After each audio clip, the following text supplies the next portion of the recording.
Assalamualaikum warahmatullahi wabarakatuh. Apa kabar teman-teman? Sekarang sudah part 4 ya. Bagi yang baru tonton video ini, tonton juga video part 1, 2, 3 yang baru saya buat untuk persiapan UP di tahun 2023 ini. Mungkin ada yang bertanya-tanya, kenapa kok bajunya Pak Dalil sama-sama ya? Sama, kadang 2 video, kadang beberapa video yang jadi ya. Jadi saya tuh sebenarnya punya banyak kegiatan ya teman-teman. Sekali saya buat video, kadang saya buat 2-3 video.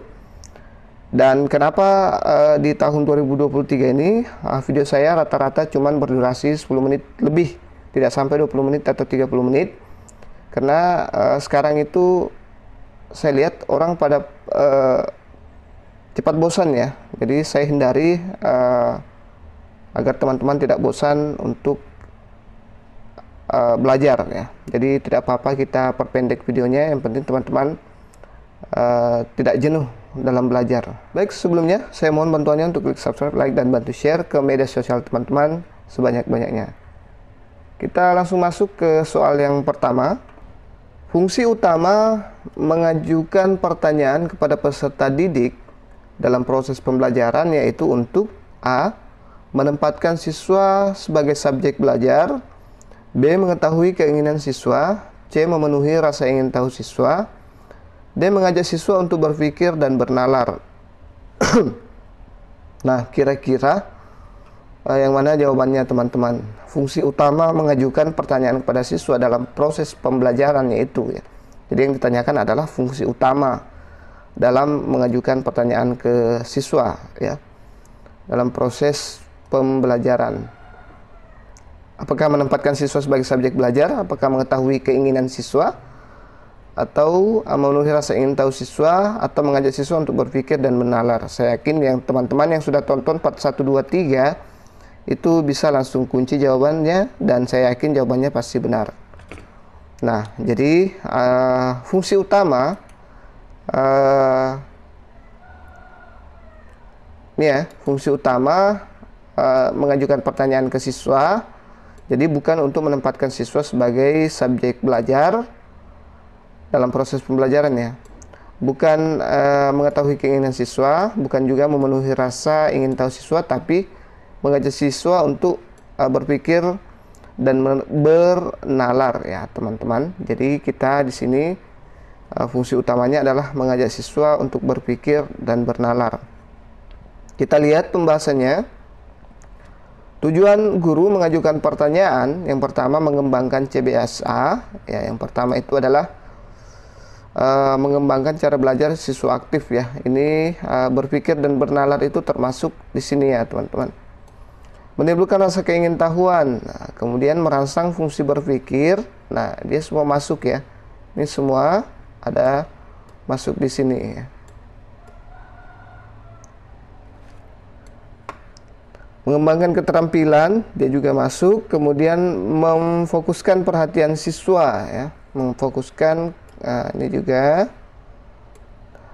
menstruktur tugas yang akan diberikan, mendiagnosis kesulitan belajar siswa, mengkomunikasikan harapan yang diinginkan oleh guru dari siswanya, merangsang terjadinya diskusi dan memperlihatkan perhatian terhadap gagasan dan terapan siswa sebagai subjek didik.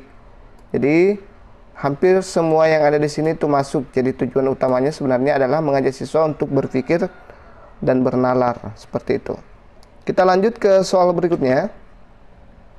Berdasarkan kuantitas orang yang terlibat dalam proses komunikasi, komunikasi digolongkan menjadi beberapa jenis, yaitu A.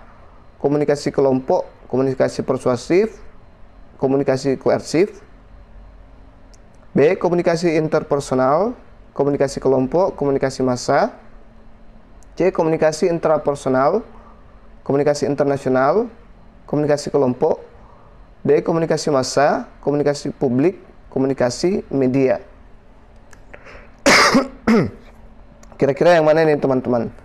Ya, berdasarkan kuantitas orang yang terlibat dalam proses komunikasi, komunikasi itu digolongkan jadi beberapa. Jadi ini hanya pemanis saja ya. Intinya dari pertanyaan ini adalah komunikasi digolongkan menjadi berapa jenis ya. Itu saja pertanyaannya sebenarnya. Begitu juga kalau teman-teman soal UP saya yakin teman-teman kalau sering membaca soal pasti bisa menangkap langsung inti dari soal tersebut. Itu juga yang susah kalau kita dikasih soal panjang, langsung penuh layar laptop, kita langsung drop ya. Wow, apa nih? Wow, banyak sekali. Ya, jangan langsung seperti itu ya. Jadi usahakan teman-teman tetap santai ya. Cari inti dari soal itu ya. Banyak kadang di UP itu banyak kata-kata pengantar yang ujung-ujungnya pertanyaannya hanya sedikit. Jadi usahakan tangkap kata kunci yang ada di soal atau pertanyaan inti yang ada di soalnya. Kita lihat pembahasannya. Jadi komunikasi itu, ini nanti kalian, kalau saya yakin yang sudah melalui proses PPG pasti tahu ini, pasti tahu ya, komunikasi efektif dan sebagainya ya. Ini komunikasi interpersonal, komunikasi kelompok, dan komunikasi massa ya. Ini dia tipe-tipe komunikasi. Komunikasi antar pribadi, interpersonal communication. Komunikasi kelompok, komunikasi massa atau mass communication.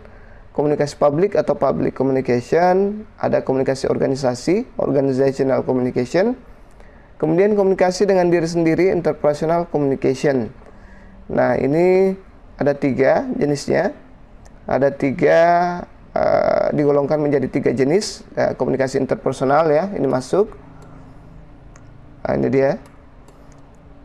Kemudian dilakukan secara antar individu atau di antara 2 orang yang dapat diketahui langsung umpan baliknya ya. Ini komunikasi 2 arah, 2 orang ya, antara 2 individu.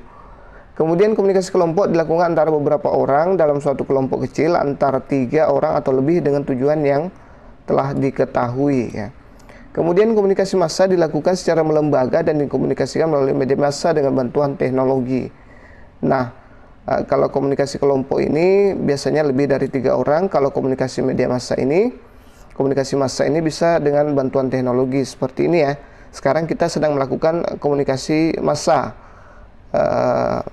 Ini bantuan teknologi, bantuan kamera, bantuan komputer, bantuan internet, dan YouTube.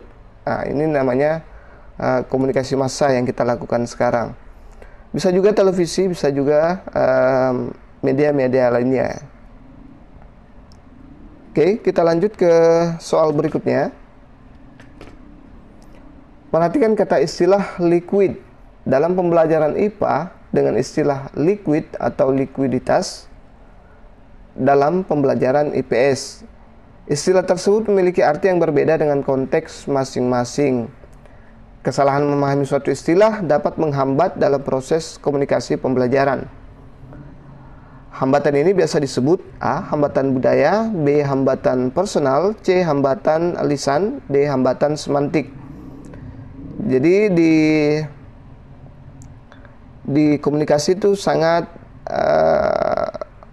berpengaruh ya dalam proses pembelajaran ya. Makanya di PPG itu dibahas juga tentang komunikasi ya, komunikasi yang baik, komunikasi terhadap peserta didik. Jadi kira-kira yang mana jawaban yang tepat ya. Ini salah satu contohnya adalah IPA liquid dan IPS likuiditas yang memiliki arti berbeda atau pemahaman berbeda sesuai dengan konteks masing-masing. Oke, kita lihat jawabannya. Jadi jawabannya adalah hambatan semantik ya.